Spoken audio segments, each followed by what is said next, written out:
There's something I do not like about your presidency, though. There's something I do not like about you being Mr. President and Madam being Madam First Lady. I think it's the fact that I miss years ago just texting to say, Bonget, Lisa, please send me Ilocos Bagnet. You never fail to do that. Mr. President, this is for you. Madam First Lady, this is for you, especially the first song. This is what you requested for. I'm happy to be here, sir.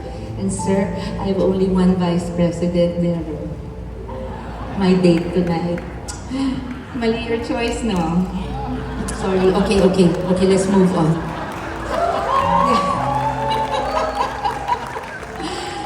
Basta, Mr. President, you have my support. I will pray for you, I will pray for the country, I will pray that before we all judge you, that you are allowed to do your job for all of us.